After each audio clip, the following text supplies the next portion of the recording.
Hello everyone and welcome back to our last day of this Bronzong break week or metal toolbox, however you want to call it. It's been a very interesting week. Definitely had some good games, I would say. One of the best in terms of showcasing the deck's potential and everything. The videos in English definitely worked out a lot better than the videos in Spanish. And that's mostly because, I don't know, some weird things happened in the Spanish videos, but not a big deal. Now we are starting off with a pretty bad hand, to be honest. And we are up against a Carbink deck once again, which we lost to yesterday. So that's really problematic for us. I'm gonna grab Aegislash, but I genuinely wonder if I should start powering up Bronzor. I genuinely do wonder that. If he himself powers up Carbink, we might be in a lot of trouble. Gonna attach the energy to Bronzor. I will bench the Aegislash. I'm gonna pass the turn for now. Our starting hand doesn't help us. Carbink is definitely a big issue for this deck, especially because I do not run any Hex Maniac. So the only way we can attack Carbink is through Bronzor. And my opponent does attach. So he can do two things. He can attach another energy and KO the Bronzor, or do it KO the Bronzong. Either way, we are going to be in a lot of trouble. Either way, we are going to be in a lot of trouble. And I'm actually going to need... this sucks, guys. This really sucks. Okay, I'm gonna retreat because Bronzong is the only way I can hit the Carbink. Gonna use my own ability onto Bronzong. And I'm gonna power up Bronzong. Now, I do have the Float Stone. I really wish he hadn't attached to Carbink, because then I could have dealt 10 damage and then evolved, attached hopefully another metal energy that I might draw, and attacked with a Muscle Band and KO'd the Carbink. But as it stands, that's not going to happen. Man, Carbink just shuts you down so bad. He actually does in fact attach to Regirock, so we did have an energy. We topped again AC, which doesn't help us, so we have to pass. Looks like my opponent isn't in a very good position either. He does decide to attach to Carbink though, and he top decks Ocarina, so that's going to be very problematic for us. It's actually gonna find Regirock. And I would imagine, wow, a Muscle Band, so he's gonna go all in on the Carbink. He's gonna attack the Aegislash and he's gonna be dealing 80 damage thanks to the Muscle Band. Wow. And if I ever do promote the Bronzong, Regirock just comes right up and KOs me. And still not drawing anything useful. So I guess I'll let Aegislash take another hit, then I can AC and attach the Float Stone and retreats, but this is not good, guys. This is not a good situation for us. My opponent is going to Verse Seeker, go for another Karina. So another Regirock. Yep. So he's gonna get the KO. And now he's dealing 90 damage, so he can't even KO Bronzong. And I mean, there's literally nothing else I could have done. Literally nothing else I could have done myself. I mean, sure, I could have healed the Aegislash, but then what? Man, this sucks. This really sucks. I mean, even if I had an answer to Carbink in the form of another non-EX attacker, there's nothing I could do with this hand. Literally nothing I could have done. I could have attached the Fighting Fury belt, that's true. And I top the cover Seeker. So that is the game. Pretty ridiculous. Pretty ridiculous, but there's nothing I can do about that. We were due for a bad start, I guess. We had been drawing pretty well. And yeah, unfortunately, that's just when I decide to record is when it happens. But I'm sure we will be able to make up for it in this upcoming game. Yeah, carbink is a big issue. Carbink is definitely a big issue and something that decks should definitely prepare for. Okay, so I do get to go first this time around. I didn't pay attention to what I'm facing. So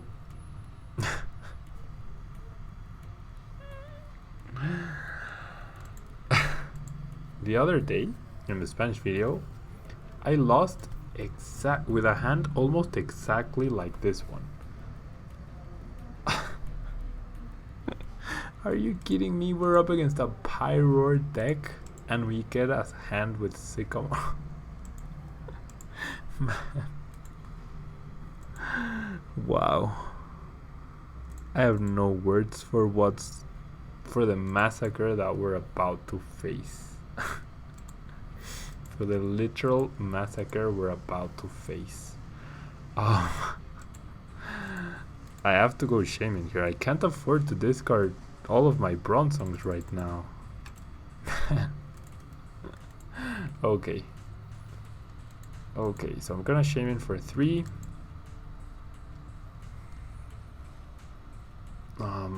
I do get an N, and now I get the Super Rod. At least we know it's not priced. I guess I'll attach the energy to Aegislash because why not? I really need an N though. It's the only thing that could help me right now. Nope. If I use Sycamore right now, I am completely done for. Completely done for. With no access to Bronzong Break, no access to a single Bronzong. And I at least need to evolve the Bronzong. At least. Oh boy.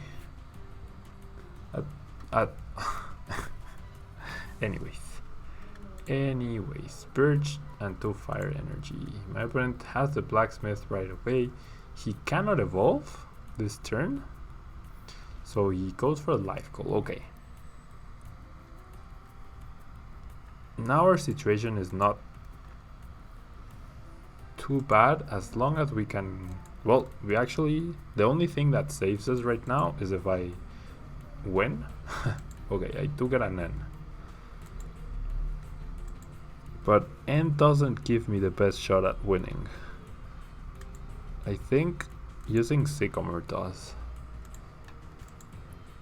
Ugh, but not having Bronzong Break is gonna be a big issue. Calling it now, it's gonna be a big issue because that's the only way we can touch Lilio. And yep, we're not winning this turn. We are definitely not winning this turn. Oh, we needed so many cards that we definitely did not get. I generally think my opponent has the KO on Aegislash this next turn. And there's nothing I can do about that. Literally nothing I can do about that. And if he has the Flash Fire Pyroar, I mean, wow, he doesn't have. Okay, so my opponent had a terrible hand. We actually get the energy and we're gonna be able to win really quickly.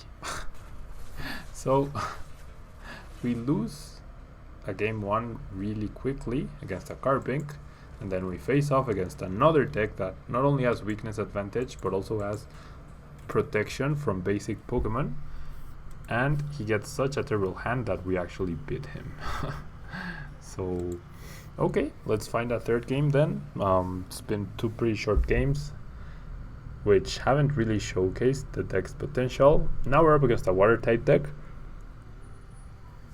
Probably a way more even battle. And yeah, just looking at my matchups here, I don't think there's anything you can do about the fire type weakness, but you can definitely take in a Hex Maniac to deal with Carbinks, because I feel like Carbink's popularity will increase as time goes by. So I don't know, I generally think Carbink will become a really good deck eventually, or there will be a really good deck, a tournament winning deck that will contain Carbink of some sort, be it as tech, be it as the main focus. And wow, we see Xerosic and Handhammer red card and DCE, so this is definitely a Seismitoad-EX deck. Definitely a Seismitoad-EX deck. So it's really bad that A, I don't have Jirachi, and B, that I don't have Xerosic, but we're not too afraid of the item lock, as long as I can, or the energy removal, because I can get energy back with Bronzong. So that's the main concern here, setting up enough Bronzongs that I can 2-hit KO every Seismitoad or whatever, because without Hypnotoxic Laser, Quaking Punch's damage isn't really anything too impressive. I mean, the item lock is very annoying, but okay, so my opponent's taking a really long time deciding what to bench. He only benches one Pokemon. I do top deck Genesect, which I will bench just in case he plays some sort of Latios or something weird like that. We actually see Slowpoke, so Slowking could be an issue. Slowking could definitely be an issue, except for the fact that if he transfers a lot of energy to Bronzongs, I can simply promote them and retreat to get them back into my discard pile, so it's not the end of the world. Too bad that I didn't get to go first. Oh, excuse me guys. And yeah, my opponent is taking a really long time.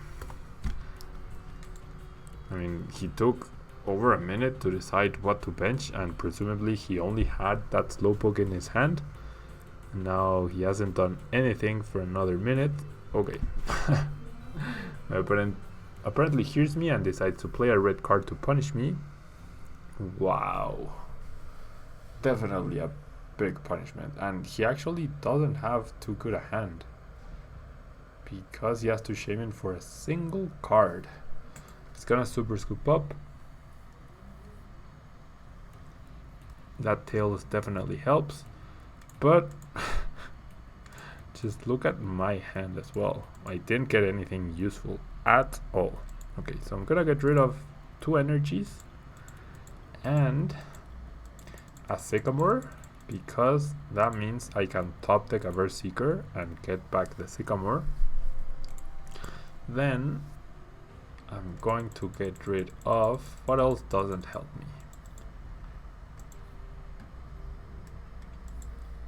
That Bronzong with its ability, I don't think we have used it at all, ever, during the whole week. So I'm gonna get rid of that because I don't foresee it being useful in this match either. One Aegislash is priced, so I'm not gonna discard that. I guess the Stadium. I mean, I really wouldn't. No, I do want to top deck an Ultra Ball. I really wouldn't want to top deck a Stadium in this position, and I wouldn't want to top deck Lysander either. So I'm gonna discard those 3. And having the Lysander in the discard pile also means I potentially can get it back with Verse Seeker at a later point in the game. I decided to attach to Bronzor simply to put a little bit of pressure, but it's gonna take 7 turns to KO that Slowpoke, and I literally have nothing in my hand. So we'll see who top decks out of this first. Shall see you top decks out of this first. Slowpoke could definitely KO me first. Well, he flips head, so it's gonna take even longer to get a KO, and presumably he top decked that Ultra Ball. Nope, he definitely. Wait, what? if he had the Ultra Ball, why didn't he use it before Shaymin? But his top deck was most likely the Sycamore. Cannot have been any other card. There's no reason for him to conserve the things it discarded. Okay, so I top deck out an Ultra Ball. That's good, but if he finds a way to retreat the Slowpoke and Quaking Punch lock me, I will be in a lot of trouble. So maybe attaching the energy to Bronzor was a big mistake. Well, not a big mistake, but was not a good idea, because I could Shaymin next turn rather than have to wait a potential 2 turns. In an ideal world, my opponent uses N, but I really doubt he's going to. But at least we know that at least in 2 turns we will be able to Shaymin and start doing something. Unless he locks us. If he does lock us, then we're gonna be in a lot of trouble. And actually getting rid of the Sycamore would have been a bad idea in that case. But, I mean, what can you do here? What can you do? He's only gonna pass, so that's great. I'm gonna pass as well. I need him to pass once again so that I can Shaymin. Please just pass. Ping Chung. Please simply pass. And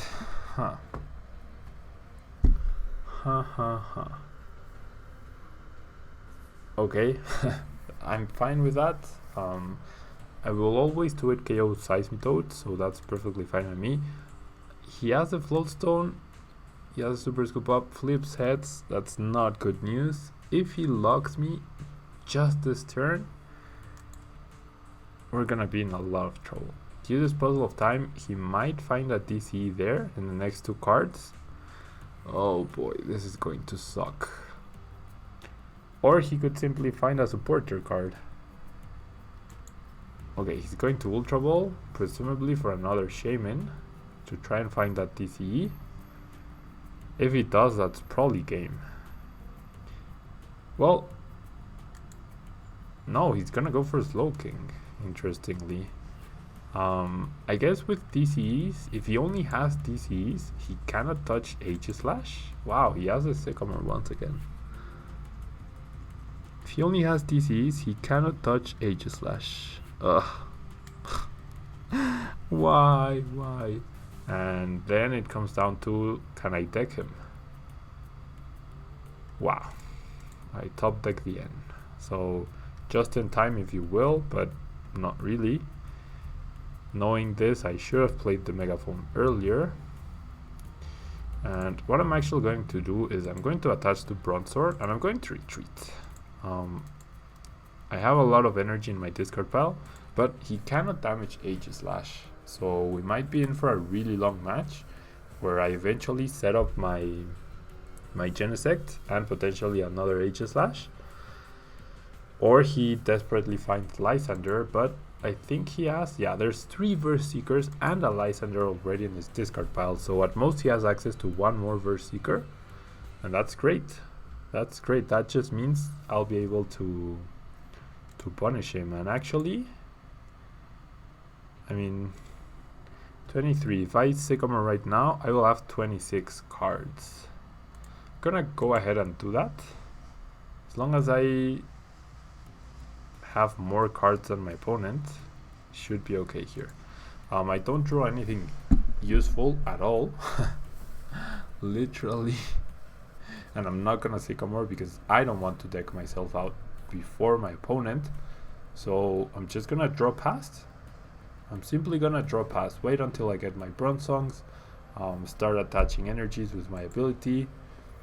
And well, the AC being in the discard pile means I'll never be able to retreat Aegislash unless he somehow whiffs Quaking Punch, which would make no sense. And yeah, it comes down to, does my opponent have any basic energy? And if he does, wait, wow, he didn't Quaking Punch. Okay, so I'm gonna evolve there, gonna attach the floatstone there just in case. I'm also gonna attach it to Genesect, and I'm gonna start using Metal Links. Eventually I will be able to KO the Seismitoad, so that's fine. I'm in no hurry whatsoever. He will tech before I do, and there's a victory. Yeah, he had no way to touch Aegislash. For some reason he opted not to Waking Punch that previous turn, and presumably he had no way to replenish his deck, so I was definitely going to win there. And yeah, I'm gonna leave it there, guys. 3 definitely non-standard games, I would say. Very weird win conditions, and I mean, I got benched on game 1, then I donked my opponent on game 2, and I would have won via deck out this game, or simply by getting all my prizes with Genesect eventually. So yeah, that's gonna be it from me, guys. Thank you so much for the support I received this week. Please leave a like on the video if you can, and yeah, definitely check out Facebook on Sunday if you want to find out what deck I will be using this upcoming week. And I will see you guys next Monday. And just in case you guys don't know, the weekend of June 18th and June 19th is the weekend of Mexico Nationals. So I really hope I can bring this championship points counter closer to 800, because that will guarantee me the day to invite. That would be amazing. So yeah, that's it from me, guys. Thank you so much, and I will see you guys next time. Bye bye.